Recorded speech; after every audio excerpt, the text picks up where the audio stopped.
तो आज हम जो रेमेडी बताने जा रहे हैं वो है ऑस्टियोपोरोसिस के बारे में। और ये प्रॉब्लम बहुत ही तेज़ी के साथ पाकिस्तान के अंदर बढ़ती जा रही है और बहुत सारे लोग इस बीमारी का शिकार हैं। तो चलते हैं शाहनज़ीर साहब से इसके बारे में पूछते हैं। जी गुलजार भाई, ऑस्टियोपोरोसिस मीन हड्डियों का बुरबुरापन। बाज़ लोगों को हड्डियों में बुरबुरापन होता है, अर्थराइटिस पेन भी होते हैं, इसमें हड्डियों में कड़कड़ आवाज़ें आती हैं, हड्डियाँ खोखली हो रही हैं। आज हम अर्थराइटिस के बारे में भी और ऑस्टियोपोरोसिस के दोनों के बारे में बता रहा हूँ मैं। अर्थराइटिस में गैप आ जाता है जब कार्टिलेज कम होना शुरू होता है। फिर उसके बाद ये तमाम जिस्म में जो है वो जैसे हड्डियों का बुरबुरापन शुरू होता है, जिसमें विटामिन के की कमी हो जाती है और दूसरे मिनरल्स कम हो जाते हैं। तो उसमें ये है कि फिर ज़्यादातर डॉक्टर्स यही मशवरा देते हैं कि आप ज़्यादा देर खड़े ना हो, आप चलें भी तो देख के चलें, कहीं हड्डी आपकी टकरा के टूट ना जाए। सही इसमें हड्डी टूटने के चांस बहुत ज़्यादा होते हैं और पूरे जिस्म में पेन शुरू हो जाता है। काम करते हुए भी हाथ पाँव सुन्न होना शुरू हो जाते हैं। काम किचन में काम करते हुए, या ख़वातीन हो या आदमी हो, आदमी अपने काम पे होते हैं तो वो फिर कहीं जगह ढूंढते हैं कि हम थोड़ी देर बैठ जाएं। थकावट हो जाती है, कमज़ोरी बहुत ज़्यादा फील होती है। तो अपने डॉक्टर का मशवरा जारी रखिएगा और साथ में एक रेमेडी मैं बनाकर दिखा रहा हूँ, आप उसे इस्तेमाल कीजिए। इंशाल्लाह आप देखिएगा, आप 4 महीने यूज़ कीजिएगा और अपनी बोन्स स्क्रैनिंग करवाइएगा।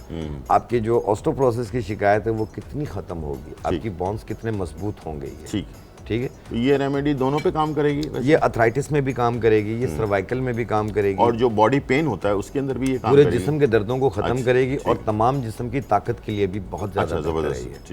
ठीक। और जिन लोगों के मस्कुलर पेन्स होते हैं, रगें खींचती हुई महसूस होती हैं, जैसे डायबिटिक पेशेंट के होते हैं, ये उनके लिए भी बहुत ज़्यादा बेहतर है, वो भी इसे इस्तेमाल कर सकते हैं। ज़बरदस्त। तो इसमें टोटली जो है वो 3 चीज़ें और काम इसके बेशुमार हैं। अच्छा, ठीक है।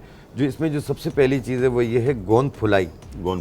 इसे गोंद छल्ला भी कहते हैं, गोंद फुलाई भी कहते हैं, इसे चीड़ भी कहते हैं। इसके 3 नाम हैं। ठीक है। ये पूरे पाकिस्तान में, हिंदुस्तान में सब जगह मिल जाती है ये। यानी कि गोंद फुलाई भी कहते हैं, चीड़ भी कहते हैं। ये इसका पाउडर है। इसका वजन आपने लेना है 50 ग्राम। ठीक है। खाली बॉल में 50 ग्राम आ गया।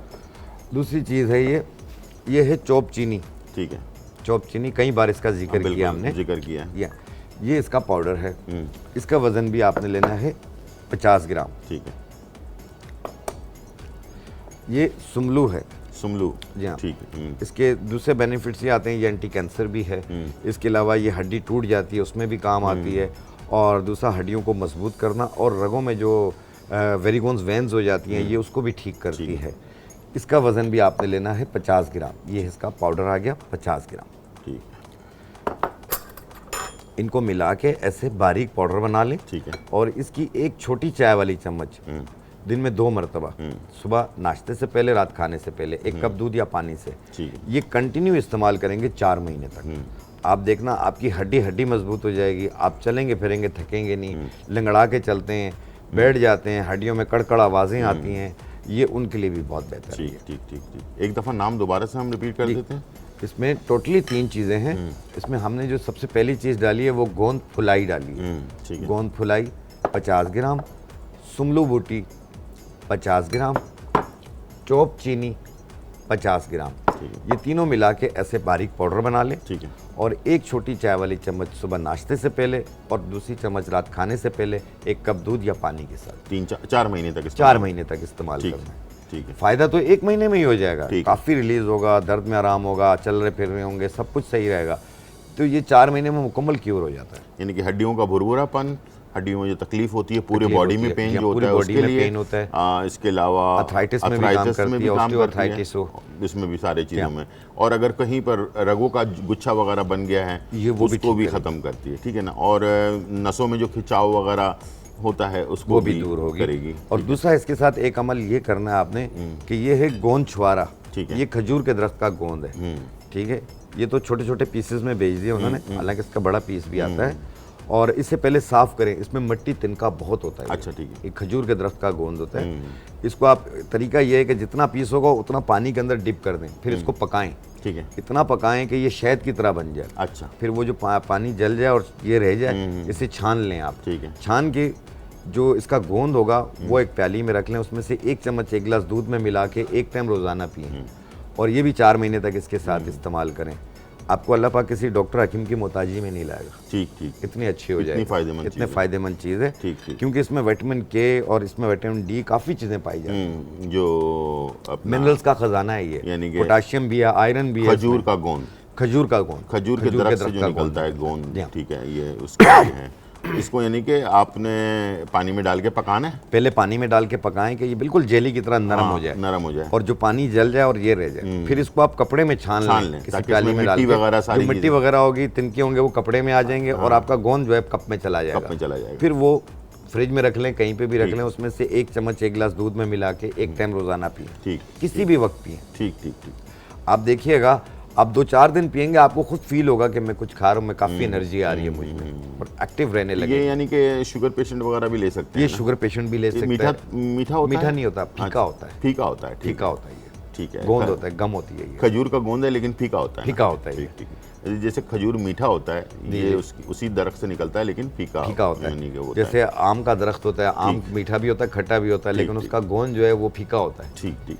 हर दरख्त का गोंद होता है। अच्छा, दर्द के लिए, जैसे जिस्म के दर्द के लिए बहुत सारे लोगों ने सवालात ये भी पूछे, तो एक तो हम मेडिसिन बता भी रहे हैं, तो कुछ ऐसा ऑयल भी बता दें जो कि ना लगाने के लिए भी काम आए, जैसे होता है बहुत खवातीन मर्द वगैरह जो है ना। गुलजार भाई, बाज लोग गिर जाते हैं, हाँ, चोट लग जाती है, उस चोट का दर्द जो है नहीं जा रहा होता है। कहते हैं यार एक वक्त में मुझे चोट लगी थी, कुछ दिनों के लिए सही हो जाता दर्द, जब थोड़ा सा मौसम चेंज होता है तो फिर दर्द शुरू हो जाता है। सर्दियों में ज़्यादा वहीं पे दर्द होता है जहाँ चोट लगी हुई होती है। बिल्कुल, ये उसमें भी काम करेगी। आम घुटनों के, कमर के जो दर्द होते हैं उसमें भी काम करेगी। L4 L5 के जो मोरे हिल जाते हैं, ये उनके ऊपर भी लेप कर सकते हैं आप, ये उसको भी ठीक करेगी। अपने घर पे बनाइएगा, बहुत अच्छी चीज़ है और बहुत पॉपुलर है ये नुस्खा, मशहूर नुस्खा है। ठीक है, ये है चोट सज्जी। चले हम वापस आते हैं ना ब्रेक से, वापस आने के बाद बताते हैं। टाइम हो गया ब्रेक का, छोटा सा ब्रेक, फिर वापस आते हैं।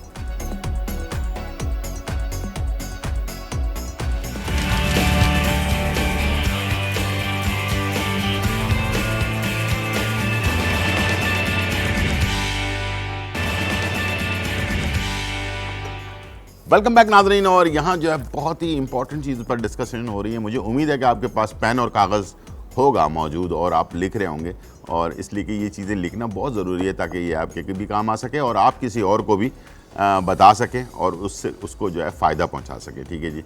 तो अब जो आप एक चीज़ कह रहे थे, हम ब्रेक पर चले गए थे, जो चोट का दर्द होता है, चोट का दर्द, हाँ जी, तो उसमें यह है कि काफ़ी अर्से तक उसका दर्द नहीं जाता और बाद लोगों के कमर में दर्द रहता है, मुख्तलिफ किस्म के ऑयल लगाते हैं, मौसम जैसे चेंज होता है, सर्दी का मौसम आ जाए तो उसमें भी वो जो पुराना दर्द होता है ना, वो दोबारा से रिपीट होता है, बिल्कुल तकलीफ आ जाती है दोबारा से।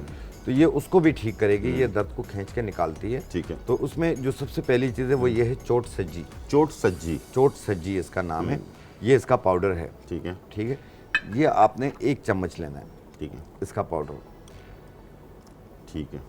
बल्कि ये तमाम चीज़ें आप ना 50-50 ग्राम लेके मिला के भी पाउडर बना सकते हैं। बना के रख लें। ठीक है। ये है मैदा लकड़ी। मैदा लकड़ी, मैदा लकड़ी।